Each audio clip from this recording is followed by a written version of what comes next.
నమస్తే, నేను Keshav. Welcome to Suman TV. ఇకపైన అమెరికాలో చదువుకోవాలంటే 100 కండిషన్స్ను ఒప్పుకొని తీరాల్సిందే అని డొనాల్డ్ ట్రంప్ సర్కార్ చెబుతోంది.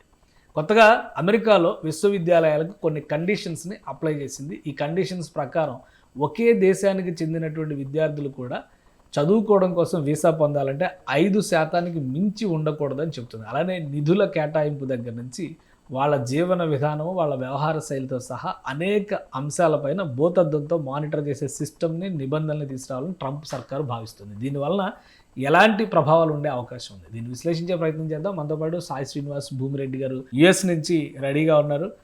లీగల్ ఎక్స్పర్ట్, లీగల్ అధ్యయనం చేస్తున్నటువంటి వ్యక్తి. సాయి శ్రీనివాస్ గారు నమస్తే. నమస్తే. ఈ కొత్త రూల్స్ అసలు విద్యార్థులకి ఒక రకంగా గడిగడి గండంలాగా తయారైంది అమెరికాలో చదువుకునే వాళ్ళకి. ఇప్పుడు మళ్ళీ కొత్త రూల్స్ ఏంటి? ఈ రూల్స్ తీసుకురావాలనుకోవడం వెనక ఆలోచన ఏంటి? ఎందుకు ఇంత సడన్గా ఒకే దేశం నుంచి 5% మంది విద్యార్థులు ఒక విశ్వవిద్యాలయంలో చదవకూడదని ఇలాంటి కండిషన్స్ పెట్టాల్సిన పరిస్థితి ఏమొచ్చింది? అంటే సో నేను అనుకోవడం ఏంటంటే సార్, నార్మల్గా 2024లో లాస్ట్ ఇయర్ మాత్రం విపరీతమైన కానీ ముఖ్యంగా వివిధ దేశాల నుండి అమెరికాకి రావడం జరిగింది. అంటే not according to the qualification. నార్మల్గా ముందు కాలంలో నేను ఇక్కడ అబ్జర్వ్ చేసేది కానీ ట్రంప్ గారు చెప్తున్న సందర్భాలలో తను చెప్తున్నది higher excellency, higher qualities, higher education ఉన్న వాళ్ళు మాత్రమే అమెరికాకి రావాలి. వాళ్ళు వచ్చిన తర్వాత అమెరికాకి ఎలా బెనిఫిట్ అవుతుందో వాళ్ళు ఒకరు మాత్రమే ఇక్కడ యూనివర్సిటీస్లో చదవాలి అని తను చాలా రిపీటెడ్గా చెప్తూనే ఉన్నారు. అంటే వాళ్ళకు మాత్రమే మన ఫండ్స్ అనేది ఉపయోగించి వాళ్ళు క్రిటికల్ సబ్జెక్ట్స్లో చదివినప్పుడు అమెరికన్ ఎకనామీకి ఎలా యూజ్ అవుతారు దాని గురించి మోర్ ఫోకస్డ్ ఉన్నారు. ఆ భాగంలో ఈ ప్రపోజల్ తీసుకొని వచ్చారని అయితే నేను అనుకుంటున్నాను సార్. అంటే ఎందుకంటే ఈ 15% ఇంటర్నేషనల్ స్టూడెంట్స్ కర్టైల్ చేయాలంటే మనం ఆల్రెడీ ఒకసారి మాట్లాడుకున్నాం హార్వర్డ్ యూనివర్సిటీస్ కూడా. సో సుమారు అక్కడ 28% మంది ఇంటర్నేషనల్ స్టూడెంట్స్ ఉన్నారు. అంటే mostly influence by the international student. వీళ్ళందరినీ కర్టైల్ చేస్తే అమెరికన్ స్టూడెంట్స్ కి టాప్ యూనివర్సిటీస్ లో అవకాశం వచ్చేలాగా చూసుకోవాలని కూడా ట్రంప్ ఆలోచిస్తున్నారని అయితే క్లియర్ గా అర్థమవుతుంది సార్. ఏంటి ఈ నిర్ణయాలు తీసుకోవడం వెనక ఈ షట్ డౌన్ ప్రభావం ఏమైనా ఉందా సడన్ గా? ఎందుకంటే కొన్ని ఆసక్తికరమైనటువంటి కండిషన్స్ ఉన్నాయి. విదేశాల నుంచి వచ్చే నిధులు బహిర్గతం చేయాలి, అలానే జెండర్, వాళ్ళు పాటించేటువంటి మతం దగ్గర నుంచి వాళ్ళ ఆలోచన విధానం వరకు ప్రతిదీ స్క్రూటినీ చేసే విధంగా కండిషన్స్ పెడతారు. ఇవన్నీ సాధ్యమయ్యేటువంటి అంశాలేనా? అంటే 15% కి ఒకవేళ తగ్గిస్తే మాత్రం తప్పకుండా అప్లికేషన్స్ కూడా కర్టైల్ చేసి లేకపోతే స్క్రీనింగ్ చేసే అవకాశం కూడా చాలా ఎక్కువగా ఉంటుంది సార్. అంటే నార్మల్గా చాలా వేలల్లో అప్లికేషన్స్ అనేది కంప్లీట్ గా తగ్గిపోతుంది. మనం ఆల్రెడీ చూసుకుంటే 42% మంది ఇంటర్నేషనల్ స్టూడెంట్స్ యుఎస్ కి రావడం తగ్గిపోయారు. అంటే ఇంకా ఇలాంటి రూల్స్ తీసుకొని రావడం వల్ల సుమారు విద్యార్థులు ఇంకా భారతదేశం నుండి వచ్చే వాళ్ళు 29% తగ్గిపోతారు. సో దీని ద్వారా so you can clearly understand. So దాని ద్వారా అంటే ఇలాంటి చిన్న చిన్న అంటే కండిషన్స్ కూడా సీరియస్ గా కానీ స్ట్రిక్ట్ గా కానీ స్క్రూటినీ చేసే అవకాశం ఎక్కువగా ఉంటాయి. అండ్ మనం అనుకున్నట్టు ఫారిన్ రిమిటెన్స్ కానీ ఇవన్నీ నార్మల్ గా జనరల్ గా ఎందుకంటే ఫారిన్ నుండి డబ్బులు వస్తుంటే తప్పకుండా డిస్క్లోజ్ చేసే అవకాశం కానీ బాధ్యత కానీ ఇక్కడ ఉన్న యూనివర్సిటీస్ కి సర్వసాధారణంగా ఉంటది. అంటే అది నార్మల్ గా మనం అంతగా ఆలోచించాల్సిన కండిషన్ అయితే కాదు సార్. అంటే ఇప్పుడు నడుస్తున్నటువంటి విధానం మనం ఆలోచించి చూస్తే విద్యా సంస్థల పైన ఈ స్థాయిలో ఫోకస్ పెట్టడానికి ఏమైనా స్పెసిఫిక్ రీజన్ ఉందా? ఇప్పుడు ఇక్కడ నుంచి వచ్చే వాళ్ళ పర్సెప్షన్లో చూసామనుకోండి, నా ఫీజు నేనే కట్టుకుంటున్నాను కదా అనేటువంటి ఆలోచనతో వస్తారు. సో అక్కడ ప్రభుత్వం నుంచి ఎంత సహకారం అందుతుంది? వాళ్ళకి ఇచ్చే అంటే యూనివర్సిటీలకు ఇచ్చేటువంటి ఎయిడ్లో వీళ్ళకి వచ్చేటువంటి వాటా ఏంటి? మనం ఇక్కడ ఒక సింపుల్ ఎగ్జాంపుల్ చెప్పాలంటే భారతీయ విద్యా సంస్థల్లో, ఐఐటీల్లో వాటిలో చదువుకొని ఇక్కడ వదిలేసి వెళ్ళిపోతున్నారు అనేటువంటి ఆవేదన మన వాళ్ళ దగ్గర చాలామందిలో ఉంది. వీళ్ళు వెళ్ళిన వాళ్ళందరూ కూడా అక్కడ ఫీజు కట్టుకుని చదువుతారు, లేదా గవర్నమెంట్ స్కీమ్స్ అవైల్ చేసుకుని అక్కడ చదువుతారు. అమెరికన్ గవర్నమెంట్ అలాంటి వాళ్ళ కోసం చేస్తున్నది ఏంటి? ఎందుకు వాళ్ళని కంట్రోల్ చేయాలని అమెరికా ప్రభుత్వం ఇప్పుడు భావిస్తుంది? అంటే నాకు తెలిసినంత వరకు ఇంటర్నేషనల్ స్టూడెంట్స్ చాలా ఎక్కువ మంది అంటే ఈ క్రిటికల్ సబ్జెక్ట్స్ లో చదివే వాళ్ళందరికీ ఫుల్ స్కాలర్షిప్ అనేది వస్తుంది సార్. అంటే more dependent on the federal sponsorship కానీ ఇవి కానీ.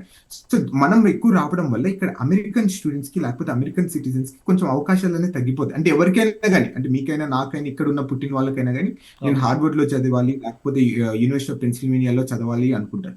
మనం ఆ యూనివర్సిటీస్కి వెళ్ళడం వల్ల ఇక్కడికి రావాల్సిన సీట్లు తగ్గిపోయే అవకాశం ఉంది అనేది వాళ్ళు ఎప్పటి నుండో క్లెయిమ్ చేస్తున్నారు. అంటే మన విద్యార్థులు ఎందుకు టాప్ 10 యూనివర్సిటీస్ లో చదవకూడదు అనేది వాళ్ళు ఎప్పటి నుండో చేస్తున్న ఆర్గ్యుమెంట్. ఆ దిశగానే ఇదేదో ఇంప్లిమెంటేషన్ చేస్తున్నారని అయితే నేను అనుకుంటున్నాను. ఈ 15% క్యాప్ కానీ లేకపోతే 5% ఇండియా ప్రతి కంట్రీకి లిమిట్ కానీ ఆ విధంగా వెళ్ళిపోతున్నారు తప్ప దేర్ ఇస్ నథింగ్ అంటే ఈ షట్ డౌన్ వల్ల కారణం కానీ వేరే ఇంటెన్షన్స్ కానీ ఏం లేదు. అంటే గత 5-6 నెలల నుండి అంటే ట్రంప్ అడ్మినిస్ట్రేషన్ వచ్చినప్పటి నుండి యూనివర్సిటీస్ మీద మోర్ ఫోకస్డ్ గా ఉంటున్నారు.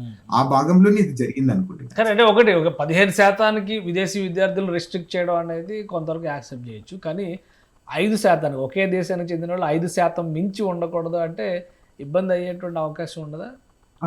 అంటే అంటే just for the sake of an argument sir, ఇప్పుడు డైవర్సిటీ అనేది చాలా ఇంపార్టెంట్ కదా సార్. అంటే ఒకే దేశం నుండి 10% మంది విద్యార్థులు యూనివర్సిటీస్కి వస్తే అంటే మోర్ ఆ కల్చర్ ని కానీ ఆ డైవర్సిటీని కానీ ఎక్కువ ప్రిఫర్ చేస్తారు, ఆ ఆలోచనలోనే ఉంటారు. అంటే ఎప్పుడు మనం వేరే దేశస్తులతో మనం ఇట్లా కూర్చున్నప్పుడు ఆ డైవర్సిటీ, ఆ కల్చర్, ఆ సోషల్ వాల్యూస్ అనేది మనకు క్లియర్ గా అర్థమవుతుంది.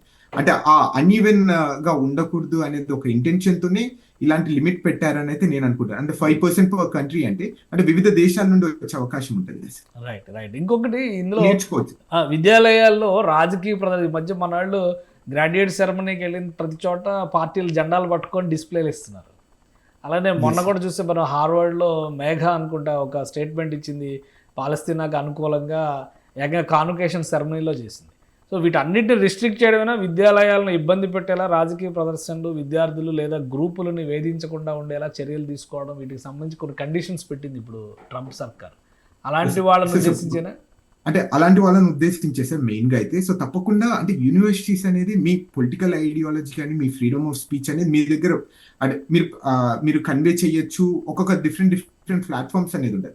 అంటే బహిరంగంగా మనం అందరు యూనివర్సిటీస్ ముందర వచ్చేసి మనం ఈ పొలిటికల్ ఐడియాలజీతో ఉన్నాం అంటే మనం మీరు అన్నట్టు నాకు జెండాలు పట్టుకొని కానీ లేకపోతే మనం స్పీచ్ దేశం జెండా పట్టుకున్నారంటే ఓకే, రాజకీయ పార్టీల జెండాలు అక్కడికి వెళ్ళి ఇక్కడ పార్టీల జెండాలు పట్టుకోవాల్సిన అవసరం ఏముంది?